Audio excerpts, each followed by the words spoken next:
আয়েশা রাদিয়াল্লাহু তাআলা আনহা বলেন, রাসূল সাল্লাল্লাহু আলাইহি সাল্লাম বলেছেন, আল মাহিরু বিল কোরআনে মা সাফারাতিল কিরামিল বারারা। যারা কোরআনের উপরে দক্ষ, যারা কোরআন বুঝে, যারা কোরআন পড়ে, যারা কোরআনকে পড়ায়, যারা কোরআনকে সুন্দর তেলাওয়াত করতে পারে, এরকম ব্যক্তি সম্মান লাভ করবে সম্মানী ফেরেশতাদের মতো।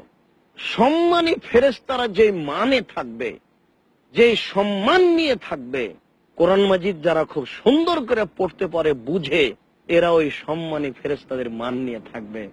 সম্মানিত দর্শক মন্ডলী, কোরআনের কি মান, কোরআনের কি মর্যাদা, কোরআন তেলাওয়াত করলে কি ফজিলত, এটা আমরা চেষ্টা করছি যেন আপনাদেরকে এই বিষয়ে আগ্রহী করতে পারি।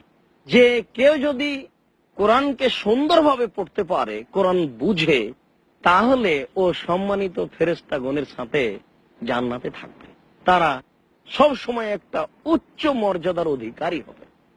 এই জন্য আমাদেরকে কোরআন পড়া যেমন জরুরি, কোরআন বুঝাও তেমন জরুরি, কোরআন মেনে চলাও তেমন জরুরি। উমর ইবনে খাত্তাব রাদিয়াল্লাহু তাআলা আনহু বলেন, রাসূল সাল্লাল্লাহু আলাইহি ওয়াসাল্লাম বলেছেন, ইয়াজাল্লাহু তাআলা বিহাযাল কোরআনি কওমান ওয়া ইয়ারফাউ বিহি আখারিন। আল্লাহ তাআলা এই কোরআন মাজিদের মাধ্যমে কিছু মানুষের মান মর্যাদাকে উঁচু করে দেন। কোরআন মাজিদ পড়ে মানুষ জান্নাত পাবে, কোরআনকে মেনে মানুষ জান্নাত পাবে।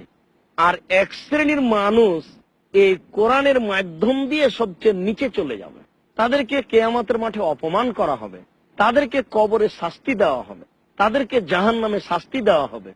যারা কোরআনের অপব্যাখ্যা করেছে তারাও এর অন্তর্ভুক্ত। যারা কোরআনের উপরে ঠাট্টা বিদ্রূপ করেছে তাদের এই অবস্থা। যারা কোরআন পড়েছে, মানেনি, উপেক্ষা করে চলেছে, তাদের এই অবস্থা। একই ব্যাপার। আল্লাহ তাআলা যে আলেমদের মানের কথা উল্লেখ করেছেন, যে যারা আলেম তাদের মান হচ্ছে এরূপ, তারাই একমাত্র আল্লাহকে ভয় করে, তাদের জন্য সবকিছু ক্ষমা চায়, জীবজন্তু, পশু প্রাণী, জড়বস্তু সবকিছু তাদের জন্য ক্ষমা চায়। এটা তো সহজ ব্যাপার নয়, এটা তো বিশাল ব্যাপার।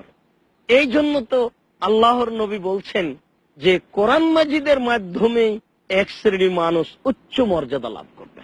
কোরআন তেলাওয়াত করে নিয়মিত, কোরআন মাজিদ পড়ে, মানার চেষ্টা করে।